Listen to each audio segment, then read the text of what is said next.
नमस्कार, the Bharat now में आपका स्वागत है। मैं हूं राकेश। बिहार की राजनीति में उठापटक तेज होती जा रही है। जैसे जैसे 2024 का चुनाव नजदीक आता जा रहा है, राजनीतिक माहौल गर्म होता जा रहा है। एक दूसरे पर वार पलटवार और बयानों के तीर चल रहे हैं।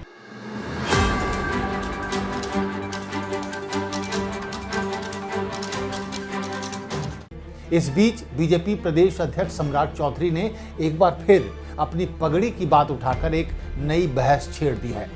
सम्राट चौधरी ने कहा कि उन्होंने मुरेठा यानी पगड़ी बांध ली है। अब ये मुरेठा तभी उतरेगा जब नीतीश सरकार का सफाया हो जाएगा। दरअसल बीजेपी ने सम्राट चौधरी को बहुत भरोसे के साथ प्रदेश अध्यक्ष बनाया है। 2024 लोकसभा चुनाव के ठीक पहले संजय जायसवाल के बाद उन्हें यह पद मिला है।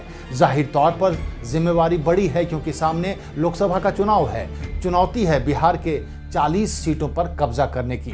इसके लिए मेहनत करनी होगी। बूथ स्तर से लेकर जिला तक कार्यकर्ताओं को जगाना होगा।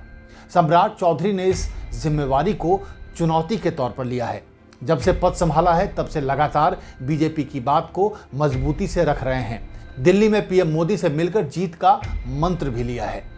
अपने आत्मविश्वास को मजबूती देने के लिए उन्होंने सिर पर मुरेठा बांध लिया है। उनका कहना है कि यह भगवा मुरेठा तभी उतरेगा जब नीतीश सरकार बिहार से जाएगी। एक तरह से मुरेठा बांधकर उन्होंने जेडीयू आरजेडी महागठबंधन को हराने का प्रण लिया है।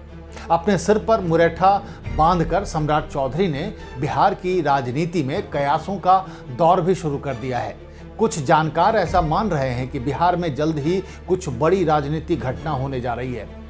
कुछ लोग कह रहे हैं कि हो सकता है कि बीजेपी नीतीश सरकार को गिराने की तैयारी कर रही है। एक राय तो ये भी है कि बिहार में राष्ट्रपति शासन भी लगाया जा सकता है, लेकिन ये अलग बात है कि राष्ट्रपति शासन के लिए जो बात होनी चाहिए वो फिलहाल बिहार में कहीं नहीं दिख रही। इधर सम्राट चौधरी अपनी पगड़ी की बात कर रहे हैं और उसी वक्त मोदी कैबिनेट में फेरबदल की भी चर्चा जोरों पर है। यानी बिहार में तो नीतीश सरकार को सम्राट चौधरी की मदद से घेरा जा रहा है, साथ ही केंद्र सरकार भी नीतीश सरकार को घेरने की रणनीति का हिस्सा है। कहा जा रहा है कि इस बार मोदी कैबिनेट में कई ऐसे चेहरे भी हो सकते हैं जो पहले जेडीयू या नीतीश के करीबी थे, यानी आरसीपी सिंह, हरिवंश नारायण, मुनाजिर हसन, उपेंद्र कुशवाहा, केसी त्यागी जैसे दिग्गज नेताओं को कैबिनेट में शामिल करके नीतीश सरकार पर दबाव बनाया जाएगा। इन नेताओं के संपर्क में जितने विधायक होंगे उनको बीजेपी में लाकर सरकार गिराने की पूरी तैयारी है। वैसे सम्राट चौधरी के मुरेठा पर जेडीयू के प्रवक्ता नीरज कुमार ने सलाह दी है कि वो पगड़ी में एक त्रिशूल लगा लें और सीधे ऊपर से ज्ञान लेते रहें।